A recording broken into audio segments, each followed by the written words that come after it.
నాకు సరిపోలేదు శనివారం.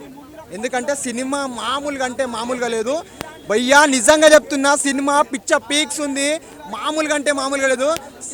కూరలో వేస్తాం కారం. ఇప్పుడే చూశాను భయ్యా ప్రసాద్ ఐమాక్స్లో. సరిపోదా శనివారం. ఈ సినిమా చూసిన తర్వాత మాట్లాడుకోవాల్సిన విషయాలు ఏం చెప్పుకోవాలంటే, ఎస్జే సూర్య గారి యాక్టింగు, నాని గారి యాక్టింగు మామూలుగా అంటే మామూలుగా లేదు.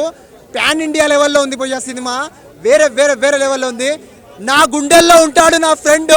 రేపటి నుంచి సరిపోదా శనివారం సినిమా అవుతుంది పాన్ ఇండియా లెవెల్లో ట్రెండ్ పక్కా. ఇందులో మనకి ఎస్జే సూర్య గారు కూడా ఉన్నారు కదా, సో ఆయన పర్ఫార్మెన్స్ ఎలా అనిపిస్తుంది? ఆయన పర్ఫార్మెన్స్ గురించి చెప్పుకోవాలా? ఆయన కామెడీ లెవెల్స్, ఆయన చేసే యాక్టింగ్ అయితే వేరే లెవెల్ ఉంటుంది.